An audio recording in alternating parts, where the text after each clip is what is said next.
الحمد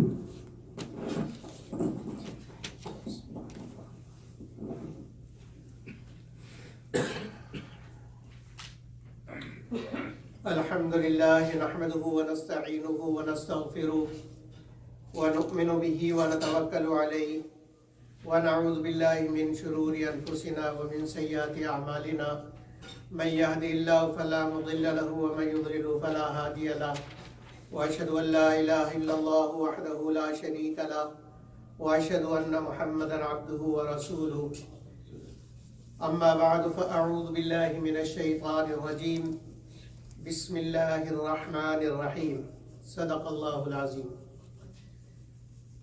درس قرآن کے سلسلے میں گزشتہ درس میں سورہ فاتحہ کے بارے میں یہ عرض کیا تھا کہ سورہ فاتحہ پورے قرآن حکیم کا خلاصہ ہے، اور ساری کتابیں آسمانی جو اللہ نے نازل فرمائی، صحیفے نازل فرمائے، ان سب کا خلاصہ سورہ فاتحہ میں اللہ نے عطا فرمایا۔ اور پھر میں نے یہ بھی عرض کیا تھا کہ سورہ فاتحہ کا خلاصہ بسم اللہ الرحمن الرحیم کے اندر ہے، اور پوری بسم اللہ کا خلاصہ باب کے اندر ہے۔ بسم اللہ کی ابتدا جو با سے ہوتی ہے، اس کے اندر پورے قرآن حکیم کا خلاصہ۔ تو گویا کہ یوں کہہ لیا جائے کہ ساری آسمانی کتابیں اور سارے صحیفے جتنے انبیاء علیہ الصلوۃ والسلام پر نازل ہوئے، اور سارا کا سارا قرآن حکیم، یہ سب حرف با کے اندر موجود ہے، اور یہی اصل اللہ کی مراد ہے، اور اللہ یہی چاہتے ہیں۔ میں نے عرض کیا تھا کہ با کے اندر خلاصہ کیسے آ گیا، اور میں نے عرض کیا تھا کہ با عربی کے اعتبار سے مختلف معنوں کے لیے استعمال ہوتی ہے۔ اس کا بڑا معنی استعانت کا ہے، استعانت، مدد طلب کرنا۔ تو اللہ جل جلالہ و عم نوالہ انسانوں سے کیا چاہتے ہیں؟ عبادت کا بھی مقصد، ریاضت کا مقصد کیا ہے کہ مانگو صرف مجھ سے، مانگنا صرف مجھ سے ہے۔ تو با کے اندر استعانت ہے۔ استعانت کا معنی ہے کہ مانگنا صرف اللہ سے ہے، اس لیے کہ اللہ کے علاوہ کوئی دے نہیں سکتا۔ تو جو معنی پورے قرآن حکیم کا ہے، جو مقصد پورے قرآن حکیم کا ہے، وہ با ادا کر رہا ہے کہ استعانت صرف اللہ سے، مانگنا صرف اللہ سے، حاجت روا مشکل کشا صرف اللہ کو سمجھنا، عالم الغیب دور نزدیک سے سننے والا دیکھنے والا صرف اللہ کو سمجھنا، اپنی تمام ضروریات کو پورا کرنے والا صرف اللہ کو سمجھنا، اور اپنی حاجات میں صرف اللہ کو پکارنا، یہ حرف با سے معلوم ہوگا۔ اور دوسرا معنی ایصال ہے۔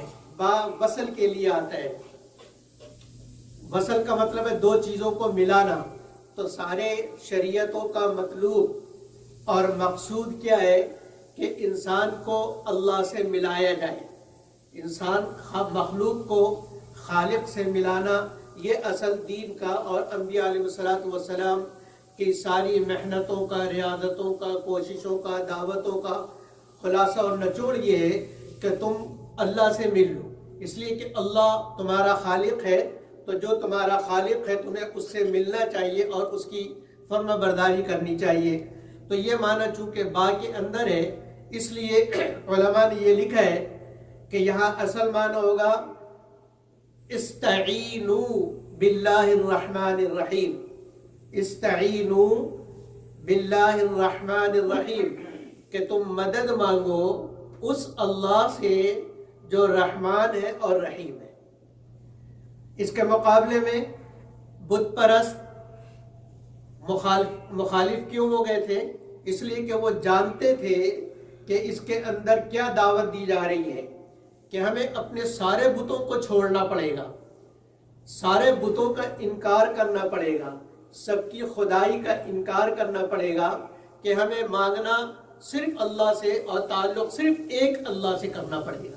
اس لیے وہ مخالف ہوئے تھے۔ تو بہرحال اس طریقے سے بسم اللہ الرحمن الرحیم میں پورے قرآن حکیم کا خلاصہ آ گیا اور بسم اللہ کی مختصر تشریح بھی کر لی تھی. باقی الفاظ کی تشریح انشاءاللہ آ رہی ہے. پہلی آیت سورہ فاتحہ کی، اور سورہ فاتحہ کے بارے میں نے عرض کر دیا تھا کہ پورے قرآن حکیم کے اندر جتنے مسائل، جتنی چیزیں بیان ہوئی وہ سب اس کے اندر موجود ہے. اللہ کی وحدانیت، رسالت، توحید، رسالت اور قیامت اور نیک لوگوں کا انجام اور برے لوگوں کا انجام، یہ سب سورہ فاتحہ کے اندر موجود ہے. اس لیے سورہ فاتحہ پورے قرآن حکیم کا خلاصہ ہے. پورے قرآن حکیم اسی کی تشریح ہے. پہلی آیت الحمدللہ رب العالمین، سب تعریف، الحمد ساری کی ساری تعریفیں، ہم تعریف کو کہتے ہیں. ساری تعریفیں کس کے لیے؟ للہ، اللہ کے لیے ہے. اب یہ جو معنی نکلا ساری کی ساری تعریف، یہ ساری کی ساری کا ترجمہ کہاں سے نکلا؟ اس کے بارے میں یہ سمجھ لیجئے کہ حمد کا معنی تو تعریف کرنا، کسی کی تعریف کرنے کو حمد کہتے ہیں. اور پھر یہ لفظ خاص ہو گیا اللہ کی تعریف کے لیے کہ جو جس نظم کے اندر اللہ کی تعریف بیان کی جائے اس کو حمد کہتے ہیں. اور یہ ساری کی ساری تعریف، یہ ترجمہ نکلا ہے الف لام کی وجہ سے. الف لام کو اگر سمجھ لیا جائے تو معنی سمجھنا آسان ہو جائے گا، اور آگے جو میں ایک خاص بات کرنے والا ہوں اس بات کو سمجھنا آسان ہو جائے گا. اس لیے درخواست ہے کہ توجہ سے سنیں. الف لام کا ایک معنی نحوی اعتبار سے، عربی گرامر کے اعتبار سے علماء یہ کرتے ہیں کہ الف لام استغراق کے لیے ہے. الف لام مختلف معنوں کے لیے آتا ہے. یہاں الف لام استغراق کے لیے ہے.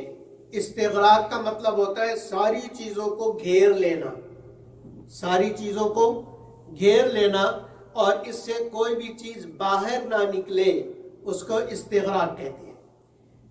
سمجھ آ رہی ہے کہ ساری کی ساری چیزوں کو گھیر لینا اور اس سے کوئی چیز باہر نہ نکلے، اس کو کیا کہتے ہیں؟ اس کو استغراق کہتے ہیں. تو یہ الف لام یہاں استغراق کے لیے ہے.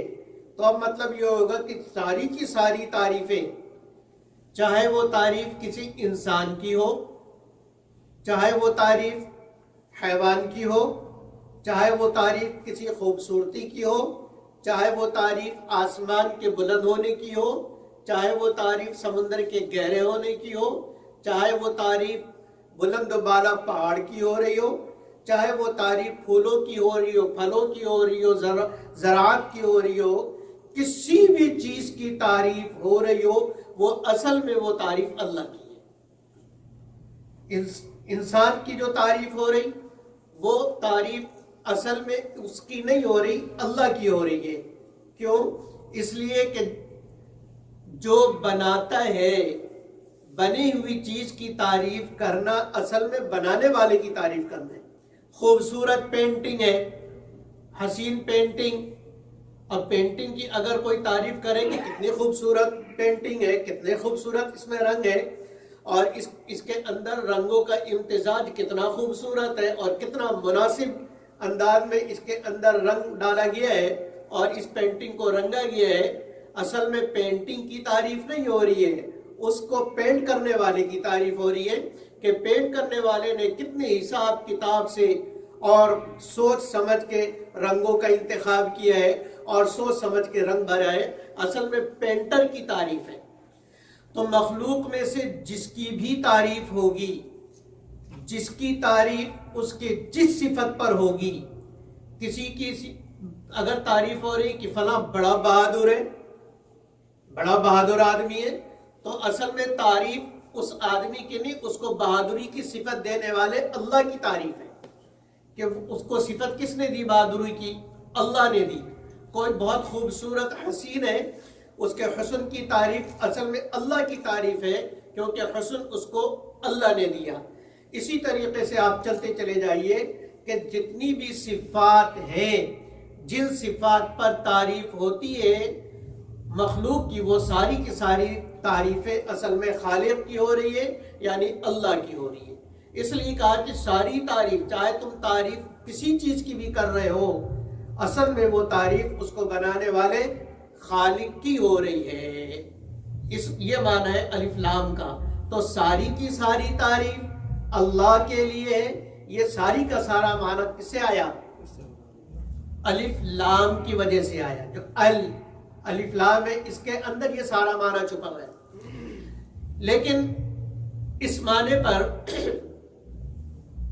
ایک اعتراض ہوتا ہے کہ بھائی ٹھیک ہے کہ جو کچھ بھی بنا ہے بنانے والے اللہ نے بنایا ہے، لیکن اس وقت وہ صفت اس کے اندر موجود ہے۔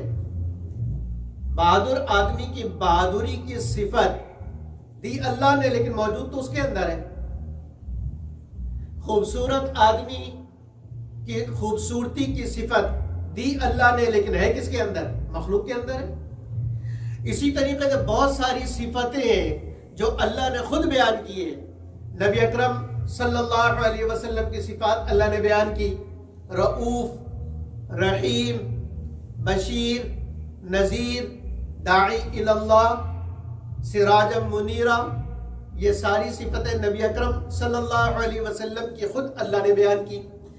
اسی طریقے سے انبیاء علیہ السلام کی مختلف صفتیں قرآن کے اندر اللہ نے بیان کی کہ مثلا سلمان علیہ السلام کو اللہ نے ایسی قوت دی، ایسی بادشاہت دی، ایسا تخت دیا کہ وہ مہینوں کا سفر دنوں میں کرتا تھا، سالوں کا سفر مہینوں میں، مہینوں کا سفر ہفتوں میں، ہفتوں کا سفر دنوں میں اور گھنٹوں میں اس کا ہو جاتا تھا۔ اتنا تیز رفتار اللہ نے ان کو تخت عطا فرمایا تھا۔ اسی طریقے سے داؤد علیہ السلام کی صفت بیان کی کہ ہم نے وَأَلَنَّا لَهُ الْحَدِيدَ، کہ لوہا ہم نے اس کے ہاتھ میں موم بنا دیا، کہ لوہا کو وہ لیتے موم کی طرح جیسے چاہتے اس کی شکل، اس کی شیپ بنا دیتے۔ تو یہ اسی طریقے سے پہاڑوں کی صفت اللہ نے بیان کی، لوہے کی صفت اللہ نے بیان کی، زمین کی صفت اللہ نے بیان کی، آسمان کی صفت اللہ نے بیان کی۔ تو بہت ساری صفتیں مخلوق کے ساتھ ہیں، بہت ساری صفتیں مخلوق کے ساتھ ہیں۔ تو اب یہ کیسے معنی صحیح ہوگا کہ ساری تعریف اللہ کے لیے؟ تو اللہ کی تعریف تو اللہ کی صفات پر ہو رہی ہے نا، تو وہ صفتیں مخلوق کے اندر بھی موجود ہے۔ اس لیے علماء نے فرمایا کہ الف لام کا کے کئی معنی آتے ہیں، یہاں الف لام کا معنی استغراق کا نہ لیا جائے، اس لیے کہ الف لام کا معنی استغراق پہ لینے سے یہ اعتراض آئے گا جو میں نے ابھی آپ کے سامنے کیا کہ جن تعریفات پر اللہ کی حمد و ثنا کر رہے ان میں سے کچھ صفات تو مخلوق کے پاس بھی ہے، اگرچہ دی ہوئی لیکن ہے تو مخلوق کے پاس نا، ہے مخلوق کے پاس۔ اس لیے علماء یہ فرماتے ہیں کہ یہاں الف لام کا دوسرا معنی لیا جائے، اور الف لام کا ایک معنی جنس کا ہوتا ہے۔ الف لام جنس کے لیے، جنس کا مطلب ہوتا ہے کہ ایک خاص قسم کے اوصاف، صفتیں بہت ساری ہیں، خاص صفتوں میں سے خاص قسم کے اوصاف جو صرف اللہ کے ساتھ ہے اور کسی کے ساتھ نہیں، خاص قسم۔ تو اب اللہ کی تمام تعریفیں اللہ کی ان صفات پر اللہ کی جو صفتیں صرف اللہ کے ساتھ خاص ہے، اور اس میں مخلوق میں سے کوئی بھی شامل نہیں ہے، مخلوق میں سے کوئی بھی شامل نہیں ہے۔ سمجھ آ رہی بات؟ اس کو سمجھنے کے لیے ایک نقطہ سمجھیے، یہ دنیا دار الاسباب ہے، مادی دنیا ہے۔ دنیا کے اندر جتنے کام ہوتے ہیں ان کی دو قسمیں ہیں، آپ بولیں گے تو انشاءاللہ جلدی سمجھ آ جائے گا۔ دنیا کے اندر جو کام ہوتے ہیں وہ کتنے قسم کے؟ دو قسم کے ہیں۔ ایک وہ کام وہ افعال ہیں جن کا تعلق اسباب کے ساتھ ہے، جن کا تعلق اسباب کے ساتھ، سارے بولے تو انشاءاللہ مزہ آئے گا، اسباب کے ساتھ ہے۔ اسباب کا مطلب یہ ہے کہ جب وہ سبب ہوگا تو وہ صفت ہوگی، اور جب وہ سبب نہیں ہوگا تو وہ صفت نہیں ہوگی۔ مثال کے طور پر خوبصورتی، انسان کی صفت، انسان کو اللہ نے خوبصورت بنایا، لیکن اللہ چاہیں گے تو خوبصورت رہے گا، اللہ نہیں چاہیں گے تو خوبصورت نہیں رہے گا۔ اور اس کی یہ صفت سبب کے ساتھ ہے کہ جسم ہے تو خوبصورتی ہے، اگر چہرہ ہی نہ ہو تو چہرے کی خوبصورتی کہاں سے آئے گی، جسم ہی نہ ہو تو جسم کی خوبصورتی کہاں سے آئے گی؟ تو یہ خوبصورتی اسباب کے ساتھ ہے۔ اسی طریقے سے کسان غلے اگاتا ہے، اس پر اس کی تعریف کی جائے کہ اس کسان نے بہت زیادہ اس کے کھیت میں غلہ ہوا، تو غلے کا ہونا یہ اسباب کے تحت ہے، اسباب کے تحت ہے۔ کسان کا کام صرف بیج ڈالنا تھا، کھیت کو ہل چلا کر اس کو نرم کرنا اور اس کو کاشت کے قابل کرنا، یہ اس کا کام تھا۔ بیج ڈال دینا اور پھر اس پر پانی ڈال دینا، یہاں تک تھا کسان کا کام۔ اب جو اس سے غلہ نکلا تو وہ غلہ اس وجہ سے نکلا کہ کسان نے کھیت میں بیج ڈالا تھا؟ نہیں، اس لیے نکلا کہ کسان نے وہ کام کر لیا جو سبب کے درجے میں تھا۔ جو کس درجے میں تھا؟ سبب کے درجے میں تھا، کیونکہ کسان اس سے آگے کچھ کر نہیں سکتا تھا، کسان اس سے آگے کچھ کر نہیں سکتا تھا۔ تو اب اس کھیت پیداوار کے زیادہ ہونے پر کسان کی اگر تعریف ہوئی ہے اور کسان اس کھیت کے پیداوار کے زیادہ ہونے میں جو تعریف کا مستحق بنا ہے، تو ہم یہ کہیں کہ پیدا تو اللہ نے کیا لیکن کسان نے محنت کی ہے۔ تو اب اس میں جو کسان تعریف میں شامل ہو گیا وہ اسباب کے ساتھ ہوا ہے۔ کس کے ساتھ ہوا ہے؟ اسباب کے ساتھ۔ اللہ رب العزت، اچھا ایک کام تو دنیا کے اندر یہ ہوتا ہے جو اسباب کے ساتھ ہو، بادل آئیں گے پانی سے بھرے ہوئے تو بارش ہوگی، تو بارش ہونے کا سبب بادل ہے۔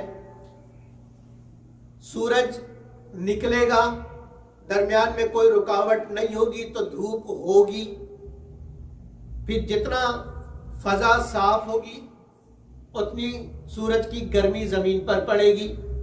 تو یہ ساری صفتیں ہیں، لیکن یہ ساری صفتیں سبب کے ساتھ ہیں۔ اللہ رب العزت، اچھا ایک کام تو دنیا کے اندر یہ ہوتا ہے جس کا تعلق اسباب کے ساتھ ہو، دوسرا کام دنیا میں وہ ہوتا ہے جو ما فوق الاسباب ہے، جن کا تعلق سبب کے ساتھ نہیں ہے، جن کا تعلق سبب کے ساتھ نہیں ہے۔ آسمان اور زمین کا وجود نہیں تھا، یعنی آسمان اور زمین کا کوئی سبب موجود نہیں تھا، اللہ نے آسمان کو وجود عطا فرمایا بغیر سبب کے، تو آسمان کا وجود ما فوق الاسباب ہو گیا، اسباب کے بغیر، اسباب نہیں تھا اور ہو گیا۔ زمین کا وجود نہیں تھا تو زمین کو وجود اللہ نے عطا فرمایا ما فوق الاسباب، کہ زمین کا کوئی سبب نہیں تھا، زمین پیدا ہوگی، اللہ نے پیدا کی۔ اسی طریقے سے انسان کا وجود نہیں تھا، اللہ نے انسان کو وجود عطا فرمایا ما فوق الاسباب، اس کا کوئی سبب نہیں تھا، اللہ نے پیدا فرمایا۔ پانی سے ٹھوس جسم بنانا یہ وہی اللہ کر سکتا ہے جو سب چیزوں پر قادر ہو، ورنہ پانی ویسی کوئی ڈال دے اور اس سے بچہ پیدا ہو جائے، ممکن ہے؟ ممکن نہیں ہے۔ کیوں ممکن نہیں ہے؟ اس لیے کہ اللہ رب العزت یہ کام مافوق الاسباب کرتے ہیں. تم اپنے طرف سے اسباب اختیار کرتے رہو، اس سے کچھ نہیں ہوگا جب تک اللہ نہیں چاہے گا. تو اب مطلب یہ ہو گیا کہ میں نے کہا کہ دنیا کے اندر جو کام ہوتے ہیں ان کی کتنی قسمیں؟ 2 قسمیں. ایک وہ کام ہوتے ہیں جو تحت الاسباب ہوتے ہیں، یعنی اسباب کے ساتھ ہوتے ہیں، اور دوسرے وہ کام ہوتے ہیں جو اسباب کے اوپر ہوتے ہیں، اسباب کے بغیر ہوتے ہیں. ٹھیک ہے؟ تو مخلوق میں سے اگر کوئی ان صفات میں شامل اور شریک ہے جو صفت اللہ کی ہے تو وہ ما تحت الاسباب ہے. وہ ما تحت الاسباب ہے. اس نے سبب اختیار کیا، اللہ نے دے دیا. اس نے سبب اختیار کیا، اللہ نے دے دیا. اینٹوں کو جوڑا، اینٹوں کو جوڑنا سبب ہے گھر کے بننے میں. اس نے اینٹوں کو جوڑا، اللہ نے گھر بنا دیا. تو مخلوق نے جو کام کیا، خوبصورت گاڑی بنائی، مخلوق نے، انسان نے لوہے کو جوڑا، اللہ نے خوبصورت گاڑی بنا دی. تو گاڑی انسان نے نہیں بنائی، انسان نے نہیں بنائی اس لیے کہ وہ بغیر سبب کے نہیں بنا سکتا. اللہ نے بغیر سبب کے براق بنایا، اللہ نے بغیر سبب کے وہ سواری بنائی جو نبی اکرم صلی اللہ علیہ وسلم کو منٹوں میں آسمانوں کی سیر کرا لائی. اللہ نے بغیر سبب کے جنت کے اندر اللہ ایسی سواریاں عطا فرمائیں گے جو اڑتے پھریں گے، اڑنے والے گھوڑے اللہ جنتیوں کو عطا فرمائیں گے. تو وہ سارے اسباب کے بغیر ہوں گے، ما فوق الاسباب ہوں گے. تو اب اس کا مطلب یہ ہے کہ اللہ کی تعریف ان تمام صفات پر جو ما فوق الاسباب ہے، اب اس پہ کوئی اعتراض نہیں ہوگا. تو الحمد میں الف لام کا معنی جنسی، یعنی ایک خاص قسم کی تعریف جس کے اندر مخلوق میں سے کوئی بھی شامل نہ ہو، جن کے اندر جس صفات میں عارضی طور پر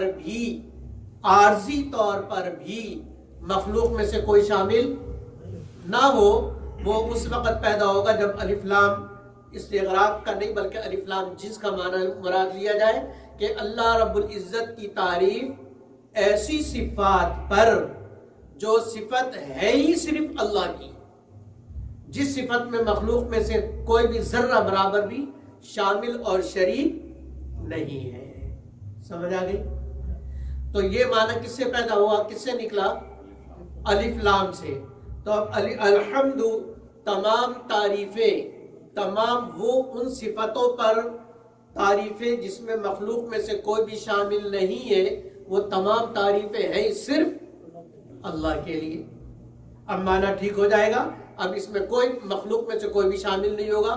اگر یہ کہا جائے کہ اللہ رحیم ہے، نبی صلی اللہ علیہ وسلم کو بھی اللہ نے رحیم کہا، تو نبی صلی اللہ علیہ وسلم کا رحم اللہ کی طرف سے وما ارسلناک، اللہ نے کیا کہا؟ وما ارسلناک، ہم نے بھیجا، ہم نے آپ کو رحمت للعالمین بنایا، ہم نے آپ کو رحمت للعالمین بنایا، اور ہم نے آپ کو سراج منیر بنا کر بھیجا، داعی الی اللہ ہم نے بنا کر بھیجا.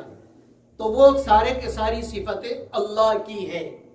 اور اس میں یہ بھی کہا جاتا ہے کہ مخلوق کے اندر جتنی صفتیں پائی جاتی ہیں وہ فانی ہیں.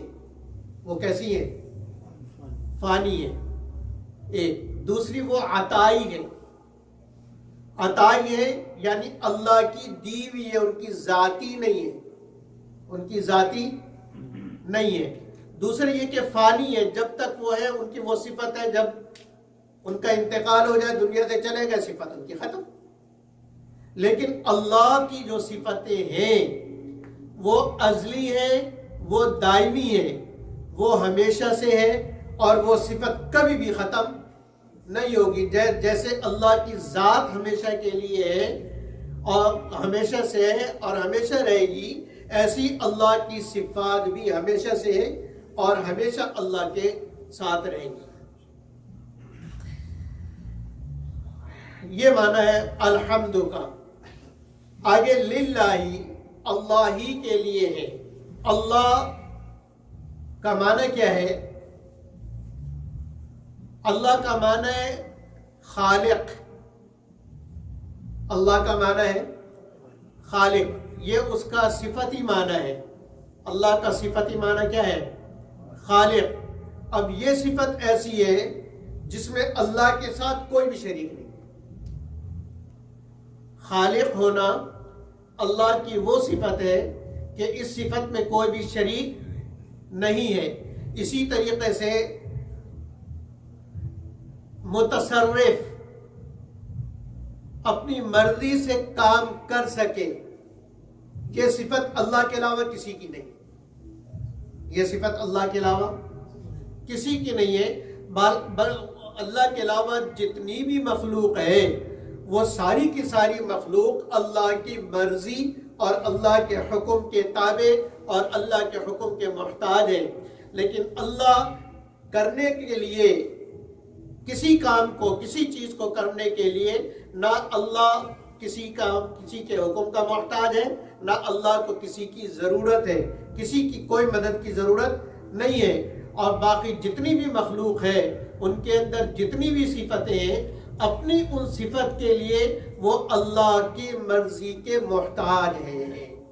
اللہ کی مرضی کے محتاج ہے۔ اللہ کی مرضی کے بغیر وہ کچھ بھی نہیں کر سکتے، چاہے ان کے اندر جتنی صفت ہو۔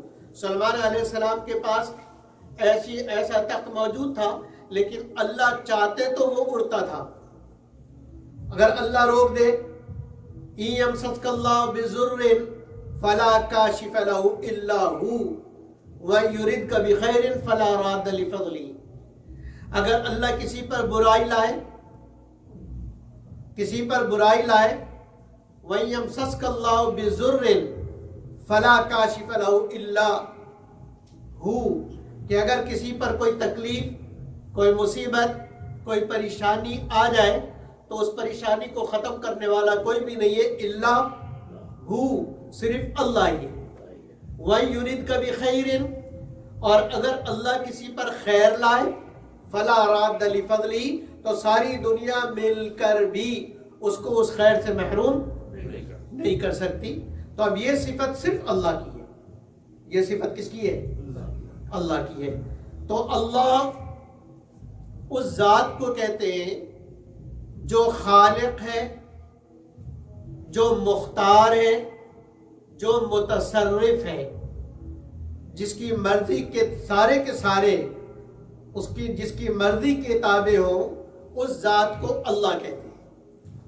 تو اللہ کی تعریف کیا ہو گئی کہ اللہ وہ خالق ہے جس کے قبضے میں ساری چیزوں کا تصرف، ساری چیزوں کے نفع نقصان کا مالک اور ساری چیزوں کے اونچ نیچ کا مالک جو ہے اس کو اللہ کہتے ہیں۔ اب یہ صفت کہ وہ ساری چیزوں کا مالک کوئی بھی نہیں ہے، اللہ کے علاوہ کوئی بھی نہیں ہے، ٹھیک ہے۔ ہر ایک کی قوت محدود ہے، ہر ایک کی قوت کیا ہے؟ محدود ہے۔ جبریل علیہ السلام بڑی قوت والے فرشتے، لیکن ان کی قوت محدود ہے۔ اسرائیل علیہ السلام بڑے طاقت والے، ساری دنیا کے انسان ان کے سامنے ایسے جیسے پلیٹ پہ چاول رکھے ہوں، جس دانے کو چاہے اٹھا لے، جس کی چاہے روح قبض کر لے، ٹھیک ہے۔ ساری انسان، ساری مخلوق ان کے سامنے ایسی رکھی ہوئی، اتنے بڑے فرشتے، لیکن ان کی یہ قوت کیا ہے؟ محدود ہے۔ اسی طریقے سے صفات رحیمیہ، رحم کرنے کی صفت، یہ اور جتنی بھی صفات حمیدہ ہے وہ ساری صفات محدود ہے۔ وہ ساری صفات کیا ہے؟ محدود ہے۔ اللہ کے پاس جو صفت ہے وہ لا محدود ہے، اور اللہ کی صفات لا محدود اس لیے ہے کہ اللہ خود لا محدود ہے۔ اللہ خود لا محدود ہے، اور ساری کی ساری مخلوق محدود ہے۔ ساری کی ساری مخلوق کیا ہے؟ محدود ہے۔ اس لیے ان کی صفتیں بھی محدود ہیں، ان کی قوتیں بھی محدود ہیں، لیکن اللہ لا محدود ہے، اس لیے اللہ کی صفتیں بھی لا محدود ہے۔ اللہ رب العزت ساری مخلوق کے خالق ہیں اور ساری مخلوق کے مالک ہیں. اللہ کے علاوہ کوئی بھی ایسا نہیں جو سب کا مالک ہو، جو سب کا مالک ہو.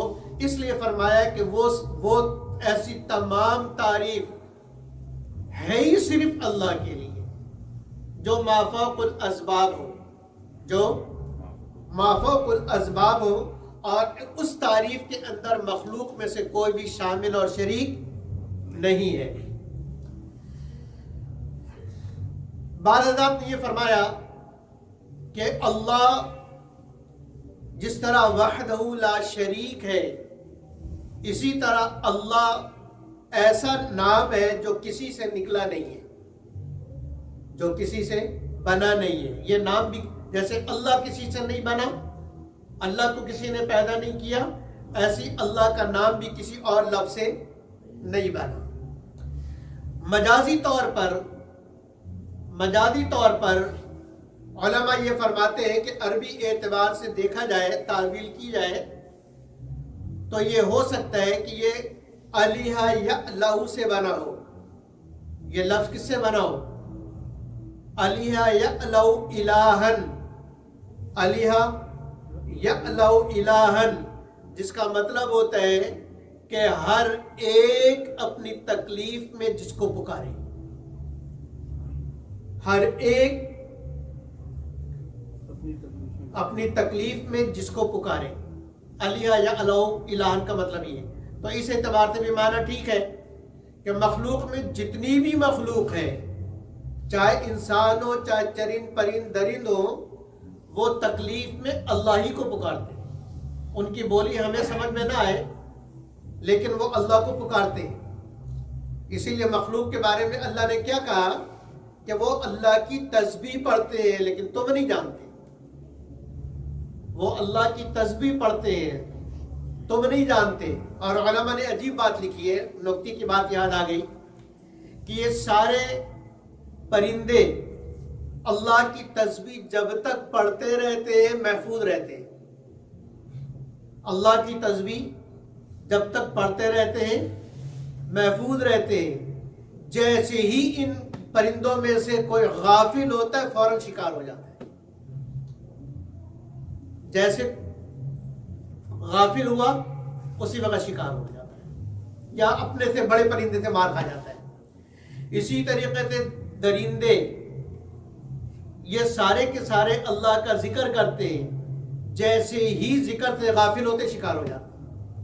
مچھلی سمندر کے اندر اللہ کا ذکر کرتی رہتی ہے، جب تک ذکر کرتی رہتی زندہ رہتی، محفوظ رہتی ہے، اور جیسی ذکر سے غافل ہوتی فوراً شکار ہوتی. اسی طریقے سے انسان جب تک اللہ کا ذکر کرتا رہتا ہے اپنے شکاری شیطان اور نفس سے محفوظ رہتا ہے. جیسے ہی اللہ کا ذکر بند کرتا ہے اپنے نفس یا شیطان کا شکار ہو جاتا ہے. یہ اللہ کا قانون ہے کہ میرے ذکر کرو گے محفوظ رہو گے، میرے ذکر سے غافل ہوگے شکار ہو جاؤ گے. اور تمہارا شکاری نفس ہے، تمہارا شکاری شیطان ہے، وہ ہر وقت طاق میں رہتا ہے تمہیں شکار کرنے کے لیے. جیسی تمہیں غافل دیکھا فوراً تمہیں اس نے شکار کیا. تو بعض حضرات یہ فرماتے ہیں کہ ساری مخلوق اپنی تکلیف میں جس ذات کو دیکھتی ہے اس کو الہ یعلو الہن کہتے ہیں. اسی لیے اللہ نے فرمایا وفی السماء الہ وفی الارض الہ، آسمانوں میں بھی وہی اکیلا اللہ، زمین میں بھی وہی اکیلا اللہ. یعنی آسمان والے بھی اسی ایک اللہ کو پکارے اور زمین والے بھی اسی ایک اللہ کو پکارتے. بعض لوگوں نے فرمایا آلہ یولیو الہن سے یہ مشتق ہے، اور اس کا مطلب یہی ہے کہ اپنی تکلیفوں میں اپنی ضرورت کے لیے جس کی طرف نظر جائے، اپنی ضرورت کے لیے جس کی طرف نظر جائے اس کا مطلب ہوتا آلہ یولیو الہن. تو بہرحال دونوں اعتبار سے مطلب وہی ہے کہ اللہ وہ ہے جس کو ہر تکلیف میں پکارا جائے اور جس کو ہر حال میں پکارا جائے، اور وہی اللہ ہے جو تمام صفات حمیدہ کا مالک ہے، اور وہی اللہ ہے جو وہ سارے کام کر سکتا ہے جس میں سبب کی کوئی ضرورت اور سبب کی کوئی محتاجگی نہ ہو۔ اللہ کے علاوہ جو بھی مخلوق ہے وہ محتاج ہے سبب کی، وہ محتاج ہے سبب کی، اور سب سے بڑا سبب اللہ کی دین ہے۔ اگر اللہ کی دین رک جائے تو مخلوق کچھ بھی نہیں کر سکتی۔ تو اللہ رب العزت کی ہم تعریف کرتے، الحمدللہ، سب تعریفیں اللہ کے لیے ہے۔ رب العالمین، بس رب کا معنی کرتے ہیں کہ رب کہتے ہیں اس ذات کو جو عدم سے وجود دے کر، جو عدم سے وجود دے کر اور بالکل ابتدا سے اس کو پال کے، اس کی ضرورتیں پوری کر کے، اس کو پال کے، سنبھال کے اس کو قوت کمال تک پہنچا دے، اس کو رب کہتے ہیں۔ بیج انسان نے زمین میں ڈال دیا، لیکن بیج کو زمین کے اندر پھاڑ کے اس میں سے کوپل کون نکالتا ہے؟ اللہ نکالتے ہیں۔ تو ان اللہ فالق الحب والنوى یخرج الحی من المیت ویخرج المیت من الحی، مردے سے زندہ نکالے اللہ، زندہ سے مردہ نکالے اللہ۔ زمین سے بیج کو پھاڑ کے اتنی مضبوط زمین کو اللہ شق کرتے ہیں، شققنا الارض شقا، ہم نے زمین کو پھاڑا اور زمین سے فانبتنا فیہا حبا اور فیہا حبا، اور پھر زمین کو پھاڑ کر ہم نے اس سے کوپل نکالا اور پھر اس کوپل کو درخت بنایا اور پھر اس درخت سے تمہیں پھل اور پھول دیے۔ تو اس کو رب کہتے ہیں جو ابتدا سے پال کے انسان کو نطفے سے بنائے، پانی سے بنائے، ماں کے پیٹ کے اندر اس کی تربیت کرے اور اس کا ناک نقشہ بنائے، اس کے دل گردے پھیپڑا تلی بنائے اور اس کے آدھا ہاتھ پیر ناک کان آنکھ بنائے، اور سارے آدھا بنا کر، سارے آدھا جب بن جائے اللہ اس میں روح ڈالے اور پھر اللہ جو ہے فرشتوں کے ذریعے سے اپنے حکم سے اس کو صحیح سلامت باہر نکالے، اس کو رب کہتے ہیں۔ فتبارک اللہ احسن الخالقین، تو میرا اللہ کتنی برکت والا ہے، ساری چیزوں کو پیدا کرنے والا۔ اللہ رب العزت مجھے اور آپ کو اللہ پر غیر متزلزل ایمان عطا فرمائے۔ وآخر دعوانا ان الحمدللہ رب العالمین۔ الحمدللہ رب العالمین الرحمن الرحیم مالک یوم الدین۔ سبحانک اللہم وبحمدک ونشہد ان لا الہ الا انت نستغفرک ونتوب الیک۔ وصلی اللہ تعالی علی خیر خلقہ محمد وعلی آلہ واصحابہ اجمعین۔